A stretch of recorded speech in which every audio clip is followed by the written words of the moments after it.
विद्यार्थी मित्रांनो, 10वीच्या अभ्यासक्रमाला सुरुवात करण्याआधी आपण 10वीला बोर्डाचं पेपर पॅटर्न काय आहे तर ते समजून घेतलं तर आपला अभ्यासाला योग्य दिशा मिळेल. तर 10वीच्या मराठी बोर्डाचा पेपर एकूण 80 गुणांसाठी आहे. तर आपण सर्वात सुरुवातीला पेपर पॅटर्न कसा आहे आणि अभ्यासाची टेक्निक काय हे आपण आज समजून घेणार आहोत. तर सर्वात सुरुवातीला पेपर पॅटर्न एकूण 80 गुण. पहिला विभाग जो आहे तो गद्य विभाग. तर प्रश्न पहिला तुम्हाला असेल सीन पॅसेज, ज्याला आपण पठित गद्य असं म्हणतो, 7 गुणांसाठी. भाग दुसरा पण सीन पॅसेज असेल तो असेल 7 गुणांसाठी. आणि तिसरा अनसीन पॅसेज तो असेल तुम्हाला 4 गुणांसाठी. तर एकूण लेसनवर किंवा गद्यावर तुम्हाला टोटल 18 गुणांसाठी या ठिकाणी प्रश्न असणार आहेत. दुसरा विभाग जो आहे पद्य विभाग, कवितेवर आधारित विचारले जाणारे प्रश्न. तर त्यामध्ये पहिला विभाग असेल तुम्हाला सीन पॅसेज 8 गुणांसाठी. आणि दुसरा भाग असेल तुम्हाला 2 कवितांचं तुम्हाला टायटल दिलं जाईल, शीर्षक दिलं जाईल आणि त्याखाली तुम्हाला 6 मुद्दे दिले जातील आणि त्याला अनुसरून तुम्हाला रसग्रहण ऍप्रिसिएशन करायचं आहे 8 गुणांसाठी. तर त्यामध्ये एकूण अभ्यासक्रमात 6 मुद्दे आहेत. तुम्हाला परीक्षेमध्ये फक्त 5 मुद्दे विचारले जातील. पहिले 2 मुद्दे तुम्हाला 1-1 गुणांसाठी आहे आणि 3 ते 6 मुद्दे जे तुम्हाला दिलेल्या अभ्यासक्रमामध्ये ते 2-2 गुणांसाठी आहे. तर पहिला मुद्दा या ठिकाणी तुम्हाला जी कविता दिली असेल, जे कवी 1 गुणांसाठी, कवितेचा विषय 1 गुणांसाठी, दिलेल्या ओळीचा अर्थ 2 गुणांसाठी, आवडण्याची न आवडण्याची कारणे 2 गुण, कवितेतून मिळणारा संदेश 2 गुण आणि तुम्हाला त्याच कवितेतले 4 शब्द दिलेले असतील, त्याचे तुम्हाला अर्थ लिहायचे आहेत, शब्दार्थ तुम्हाला लिहायचे आहेत, ते 2 गुणांसाठी. ते एकूण ऍप्रिसिएशन तुम्हाला 8 गुणांसाठी या ठिकाणी येणार आहे. तिसरा विभाग जो आहे तो आहे स्थूल वाचन. आणि स्थूल वाचन आहे तुम्हाला एकूण अभ्यासक्रमात 4 स्थूल वाचन दिलेले आहेत. त्यावर तुम्हाला 3 क्वेश्चन्स येतील, त्यापैकी तुम्हाला फक्त 2च लिहायचे आहेत 6 गुणांसाठी. आणि चौथा अत्यंत महत्वाचा, अधिक गुण मिळवून देणारा व्याकरण विभाग.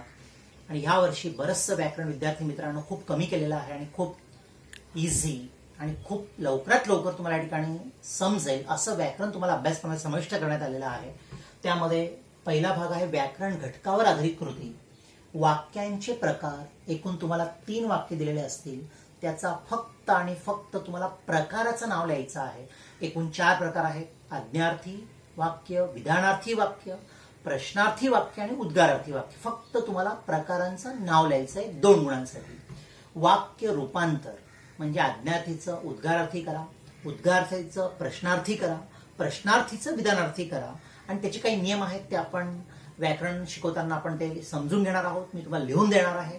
तर वाक्य रूपांतर तुम्हाला 3 वाक्य दिलेले असतील, 2 वाक्यांचं तुम्हाला रूपांतर करायचं आहे 2 गुणांसाठी.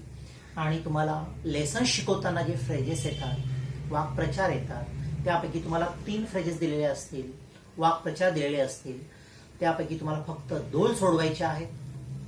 वाक्य प्रचाराच्या अर्थाला 1 गुण आणि वाक्य बनवायला 1 गुण, असं 1 वाक्प्रचार तुम्हाला 2 गुणांसाठी येईल, 2 लिहायचे 4 गुणांसाठी.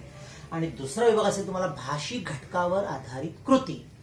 तर शब्द संपत्ती, यामध्ये तुम्हाला 5 ऍक्टिव्हिटी विद्यार्थी मित्रांनो: समानार्थी शब्द, विरुद्धार्थी शब्द, वचन बदला, लिंग बदला आणि शब्द समूहाबद्दल 1 शब्द. तर या 5 पैकी तुम्हाला कुठल्याही 4 ऍक्टिव्हिटी देणार 4 गुणांसाठी. आणि दुसरा भाग आहे लेखन नियम, मीन्स ज्याला तुम्ही म्हणतात वाक्य शुद्ध करा. तर एका सेंटेन्समध्ये मॅक्झिमम 2च तुम्हाला एरर्स दिलेले असतात, चुका दिलेल्या असतात, स्पेलिंगच्या, आकार, उकार, विरांटी. तर त्या दुरुस्त करून आपण या ठिकाणी लिहायच्या असतात. आणि विरामचिन्हे, पंक्च्युएट द फॉलोइंग, त्याचा चार्ट मी तुम्हाला शिकवताना आखूनच देईल. एक तर तुम्हाला विरामचिन्ह धड्यामधलंच कुठेतरी सेंटेन्स येतं आणि विरामचिन्हाचा वापर करावा लागतो. आणि दुसरं, एक तर तुम्हाला फक्त विरामचिन्ह दिलेले असतील आणि ते तुम्हाला ओळखावी लागतात. तर यामध्ये मित्रांनो जर तुम्ही सराव केलात आणि जे आपल्याकडे बोर्डाचे प्रश्नसंच आहेत त्याच्यातले जरी आपण क्वेश्चन्स पेपरमधले ग्रामर जरी सोडवून काढलं तरी तुम्हाला इथे गॅरंटेड मी हमी देतो या ठिकाणी तुम्हाला 16 गुण मिळू शकतात. आपण ती प्रॅक्टिस शेवटी करूनच घेणार आहोत, त्याबद्दल चिंता करण्याची गरज नाही. आणि 5वा विभाग विद्यार्थी मित्रांनो आहे तुम्हाला रायटिंग स्किल. तर यामध्ये एकूण तुम्हाला 24 गुणांचं रायटिंग स्किल येणार आहे. तर त्यामध्ये तुम्हाला पहिला भाग आहे लेटर रायटिंग. आणि विद्यार्थी मित्रांनो, तुम्हाला या ठिकाणी फॉर्मल लेटर आणि इन्फॉर्मल लेटर असे दोन प्रकार आहेत. पण मी या ठिकाणी तुम्हाला सांगेन की फक्त आणि फक्त तुम्ही फॉर्मल लेटरवरच फोकस करा. त्यामध्ये तुम्हाला आहे मागणी आणि विनंती पत्र. तर त्याचा फॉर्मॅट जर आपण नीट समजून घेतला तर जो तुम्ही पहिले प्रति लिहितात, दिनांक आणि प्रति लिहितात, त्याला असतो 2 गुण. त्यानंतर जे तुम्ही बॉडी ऑफ द लेटर, ज्याला आपण मराठीमध्ये मजकूर म्हणतो, त्याला 3 गुण. आणि जो तुम्ही एंड करणार आहात, युअर्स ट्रूथफुली वगैरे किंवा आपला विश्वासू, आपला नम्र, त्याला 1 गुण. तर असं 2, 3 आणि 1 6 गुणांसाठी तुम्हाला लेटर रायटिंग येणार आहे. तर आपण वर्षभरातनं फक्त आणि फक्त अभिनंदन पत्र ऑप्शनला टाकला हरकत नाहीये. मागणी आणि विनंती पत्र याच्यावर तुम्ही फोकस करा, त्याचा अधिकाधिक सराव करा. तर लेटरमध्ये तुम्हाला हमखास 5, 5.5 मार्क्स पर्यंत मिळू शकतात. दुसरा भाग या ठिकाणी मित्रांनो आहे सारांश लेखन, जो पत्राला और आहे. पण मी इथे तुम्हाला सजेस्ट करेन की सारांश लेखन हे ऑप्शनलाच राहू दे. लेटरमध्ये अधिक मार्क्स मिळतात, सारांश लेखनामध्ये अधिक मार्क्स मिळणार नाही. दुसरा भाग तुम्हाला आहे, एकूण 3 ऍक्टिव्हिटी दिलेल्या असतील: advertise writing, news writing and story writing. तर या तिघांपैकी सुद्धा मी तुम्हाला सजेस्ट करेल की आपण ऍडव्हर्टाईज आणि न्यूज रायटिंगवर अधिकाधिक फोकस करा.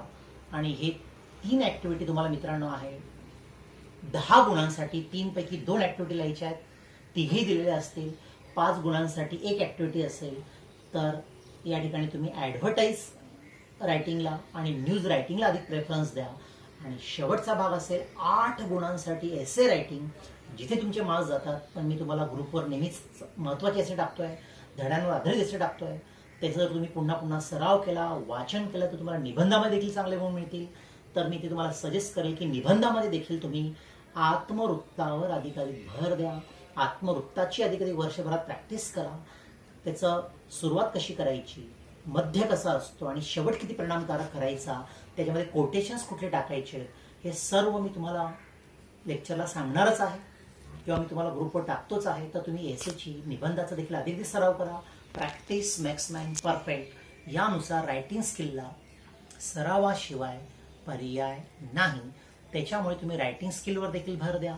तर पेपर पॅटर्न जर आपण समजून घेतलं तर मराठीचा अभ्यास करताना आपण not quantity but quality study आपल्याला करायचा आहे. आणि वेळोवेळी मी तुम्हाला पुढच्या व्हिडिओमध्ये काही तंत्र सांगणारच आहे. व्याकरणाचा काही भाग मी तुम्हाला देणारच आहे.